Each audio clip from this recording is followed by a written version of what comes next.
La voz de Ezequiel sonó tan pulida al otro lado del teléfono que por un segundo creí que me había marcado por error. Hablaba rápido, con ese tono brillante que usaba cuando quería impresionar, como cuando de niño recitaba poemas de memoria sin entenderlos del todo. Mamá, este jueves hay una cena en Velocía. Lo organiza Briseida. Vienen los socios de su mamá desde Chicago. Pensé que te gustaría venir. Me quedé en silencio unos segundos, no por sorpresa, sino por costumbre. A veces con Ezequiel, el silencio funcionaba como un espejo. Él llenaba el espacio convencido de que el problema era la señal. «¿Todavía te gusta el marisco, verdad?», añadió, como si nuestra última comida juntos no hubiese sido en el asiento del copiloto de mi coche comiendo hamburguesas envueltas en papel aluminio durante una mudanza que apenas duró una tarde y un adiós apurado. Dije que sí, que claro, como siempre. Colgué despacio observando la pantalla de mi teléfono apagarse. Hacía meses que no me llamaba. No es que esperara flores, pero una voz en fechas importantes. Eso pensé, no era tan difícil. Me apoyé en el respaldo de la silla, dejando que el murmullo de la casa volviera a ocupar su lugar. El goteo lento del grifo, un coche pasando mis propios latidos. No me había invitado como su madre, no. Me había posicionado. Una pieza más en la mesa de juego que él y Briseida habían montado. La madre jubilada que sabe comportarse, que se viste decente, que no incomoda con historias de su juventud. Para eso me querían allí. No por nostalgia ni por ternura, por balance. Me levanté a preparar un té sintiendo cómo el agua tibia me ayudaba a tragar la duda. En la repisa seguía la tarjeta del cumpleaños pasado que nunca abrí. Me pregunté si esa noche sería otra pieza decorativa en una cena que no me pertenecía. Me acerqué al armario del fondo y saqué el vestido gris carbón que no usaba desde aquel evento benéfico en primavera. Extendí el vestido sobre la cama como quien despliega un recuerdo sin arrugas. Aquel gris carbón había sido parte de otra vida cuando aún asistía a cenas de beneficencia con Juan, cuando Ezequiel apenas alcanzaba a abotonarse su propio saco. Lo sostuve entre mis dedos notando el desgaste en los puños y una costura floja en el costado. Nada que unas puntadas invisibles no pudieran corregir. Había cosas que una mujer aprendía a hacer sin quejarse, ajustar, remendar, encajar. Revisé mis cuentas. El cheque del seguro llegaría en 2 semanas. No alcanzaba para lujos, pero sí para mantener la dignidad a flote. Abrí la caja de terciopelo, donde aún guardaba la bufanda de seda que fue de mi madre. Había prometido no venderla nunca, pero las promesas también se reajustan con el tiempo. Caminé hasta la tienda de consignación del barrio y la dejé allí, sin dramatismo. Me dieron lo justo para cubrir el Uber de ida y vuelta y un poco más para propina. De vuelta en casa, alicé el vestido con la palma, colgué mis perlas, las verdaderas pero discretas, y me recogí el cabello con horquillas firmes. El espejo me devolvió una imagen pulida, sobria. No exuberante, no juvenil. Presente. Recordé tantas noches sentada junto a la máquina de coser, ajustando el dobladillo de los pantalones escolares de Ezequiel. Le gustaban bien rectos como los de los niños del norte. A veces me pedía que le bordara sus iniciales en la etiqueta, como si eso le diera pertenencia. Nunca se lo dije, pero cada vez que lo hacía, sentía que cosía su nombre al mío, que lo anclaba a mi mundo, aunque él no lo supiera. Ahora no iba como madre. Iba como espectadora, como relleno elegante en una mesa que me habían asignado no ofrecido. Me puse el abrigo largo de lana 1 que aún conservaba forma gracias al buen tejido y metí la invitación doblada en el bolso.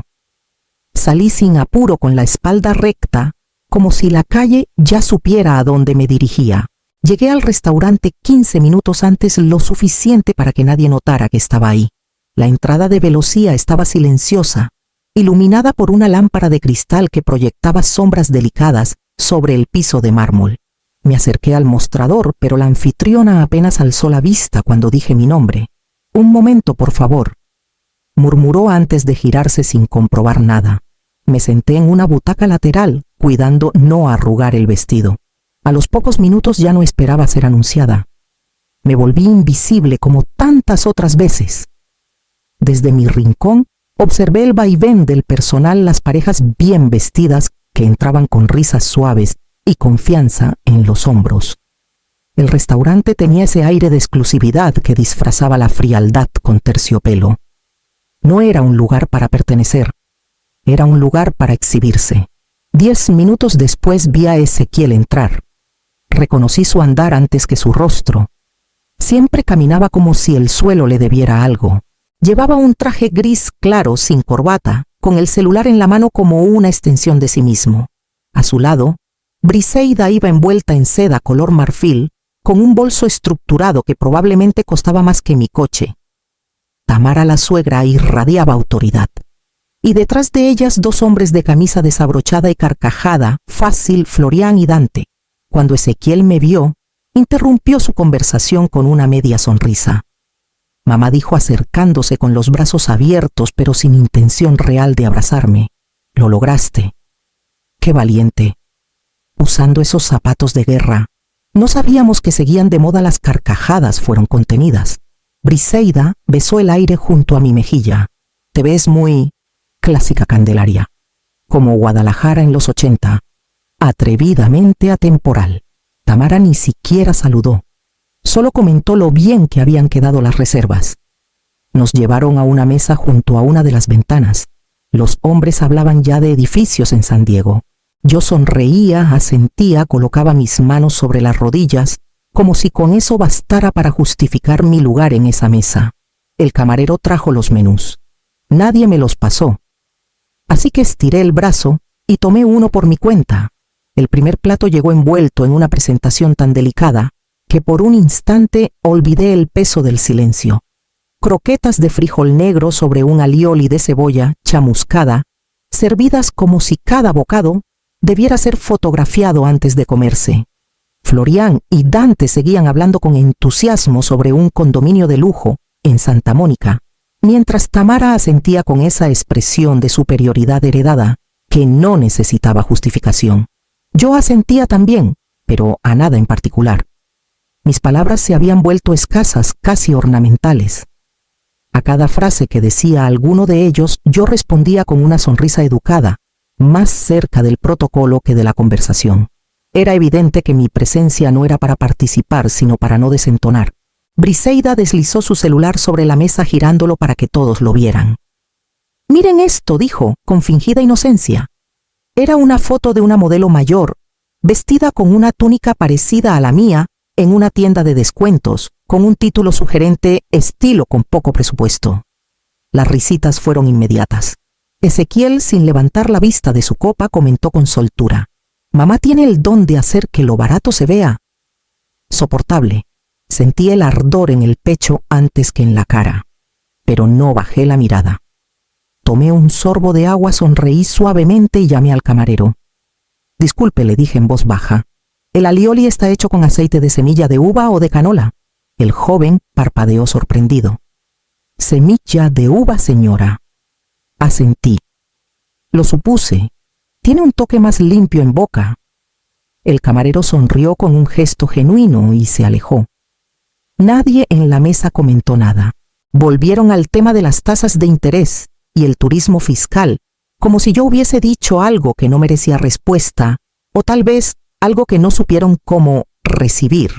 Yo volví al plato, tomé una croqueta con cuidado y la partí por la mitad con el tenedor observando la textura. La comida tenía intención, más que podía decir de algunas palabras esa noche. El siguiente plato llegó con vino y con la risa hueca de Ezequiel marcando el ritmo. El sommelier llegó con una botella envuelta en tela oscura como si se tratara de un tesoro. Ezequiel la recibió con teatralidad, girándola lentamente entre los dedos, leyendo en voz alta la etiqueta con una dicción innecesaria. Pinot Noir californiano, barrica francesa, segundo más caro de la carta. Perfecto para cerrar negocios importantes, dijo, guiñando a Florian y Dante, que rieron sin convicción. Mi madre sabe de novelas, no de vino, añadió sin mirar en mi dirección con ese tono que fingía humor pero que siempre llevaba filo. Tomé mi copa con calma, giré el líquido una sola vez y respondí: menos mal que los dos pueden disfrutarse con maduración. Florian soltó una pequeña risa. Briseida fingió revisar su celular. Dante se limpió la comisura de la boca, más incómodo que divertido. Ezequiel no dijo nada. Solo dio un sorbo como si el vino pudiera borrarle la incomodidad. Tamara, sin levantar del todo la vista del mantel, murmuró: «Qué valiente venir a un lugar así». El usted implícito en su tono me tocó más que las palabras mismas. No preguntó si me gustaba el ambiente, si me sentía cómoda. Lo que admiraba no era mi presencia, sino que hubiese tenido el atrevimiento de cruzar esa puerta. Doblé mi servilleta con lentitud, ajustando los bordes hasta que quedaron alineados. La coloqué sobre mi regazo como un ancla. A veces el gesto más simple es el único refugio cuando el lenguaje deja de tener sentido. Fue entonces cuando la vi, una figura alta cruzando el comedor con paso firme y discreto. Llevaba un traje negro sin adornos, el cabello recogido con cuidado. La gerente. Liora.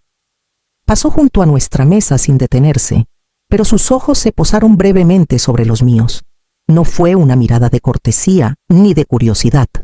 Fue algo más denso, reconocimiento tal vez. Algo que no se nombra pero que se siente. Seguí su silueta con la mirada hasta que desapareció tras una columna, mientras el siguiente plato se acercaba flotando en manos ajenas.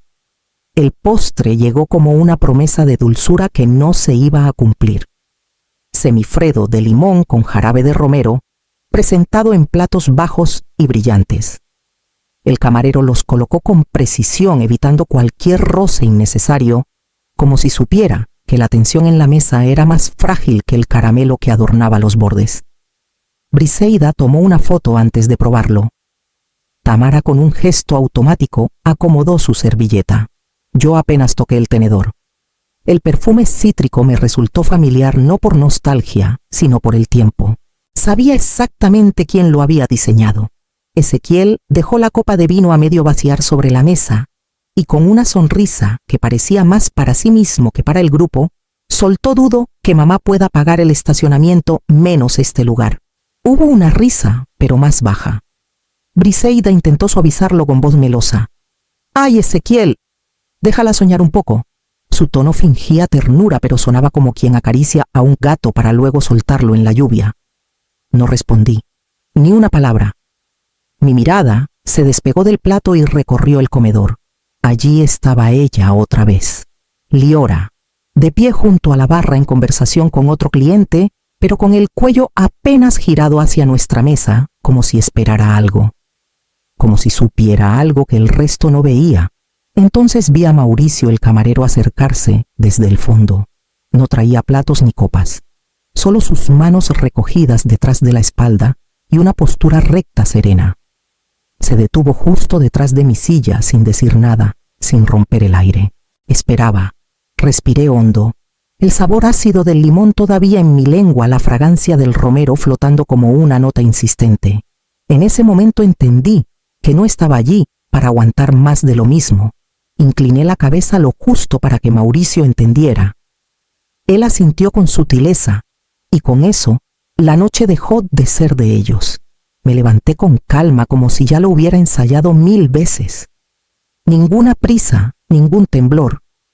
Solo el sonido de la silla deslizándose suavemente sobre el piso de mármol.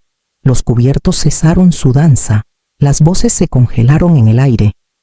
Sentí todas las miradas posarse sobre mí, como si de pronto recordaran que yo también era parte de esa mesa. Liora avanzó desde el otro lado del salón con pasos seguros. Su elegancia no era de vitrina, sino de quien ha trabajado para sostener cada centímetro de respeto. Se detuvo a un paso de mí e inclinó ligeramente la cabeza. «Bienvenida, señora Candelaria», dijo, con voz firme y clara. «Su habitación privada está lista». El silencio cayó con el peso de una confesión.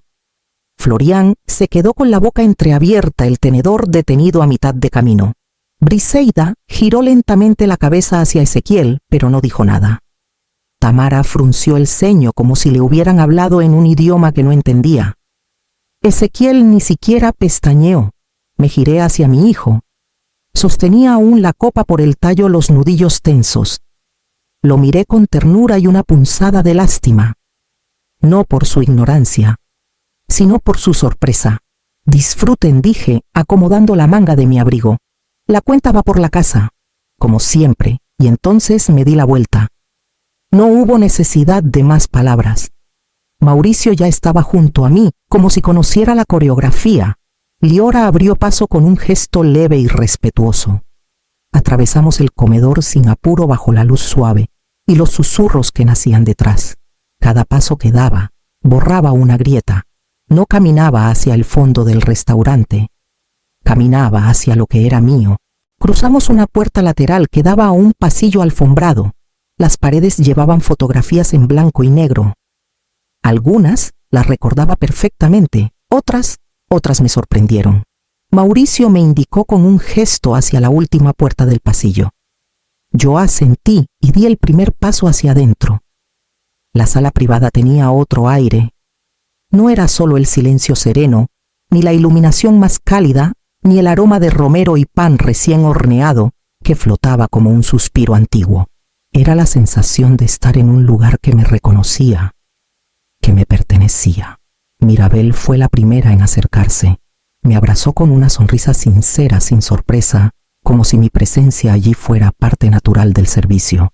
César me saludó desde el rincón donde revisaba unas pruebas de impresión para la nueva carta. En la pared, entre estantes de madera clara, colgaban fotos enmarcadas, yo fregando el piso el día antes de la inauguración. Yo en la cocina con el delantal torcido y una espátula en la mano. Yo recibiendo una placa con el logo del restaurante y mi nombre grabado con letras pequeñas pero firmes. Me acerqué a una de ellas. Era la noche de la primera cata interna. La chef Daniela y yo estábamos riéndonos sobre un pastel quemado. Recordé el olor a azúcar quemada, la vergüenza convertida en chiste, la risa que nos sostuvo. Después de que Juan murió, el seguro de vida que me dejó era modesto pero limpio. Mientras todos pensaban que yo iba a usarlo para mudarme más cerca de Ezequiel, lo invertí aquí. No sabía nada de hostelería, pero aprendí. Tomé cursos en línea, ayudé en la limpieza, revisé cuentas hasta la madrugada. No fue una decisión impulsiva, fue una construcción lenta, constante. Desde la trastienda, no desde el escaparate. Nunca le conté a Ezequiel, no por rencor, sino porque no lo necesitaba. Nunca preguntó en qué gastaba mis días, en qué invertía mis ganas. Solo quería saber si estaba bien. Traducido, si no era una carga. Volví a sentarme en uno de los sofás donde ya reposaban 2 copas servidas. Daniela no tardó en llegar. Me ofreció la suya y alzó la suya para brindar. Por ti, Candelaria, dijo con los ojos brillantes. Por tu segundo acto. Le choqué la copa con suavidad, mientras una voz se acercaba por el pasillo. Mauricio, esta vez más serio, me anunció con calma que Ezequiel pedía hablar conmigo. Mauricio habló con esa cortesía suya que nunca necesita elevar la voz. Su hijo está fuera de la oficina, señora Candelaria. Pregunta si puede hablar con usted. Daniela me miró de reojo sin decir nada. Solo deslizó mi copa unos centímetros más cerca, como un recordatorio silencioso de dónde estaba parada. Asentí. Minutos después, Ezequiel entró. No con la seguridad de antes. Su postura era otra, más rígida, más incómoda. Sus ojos recorrieron la sala deteniéndose en las fotos, en los rostros conocidos en la placa de bronce sobre la repisa.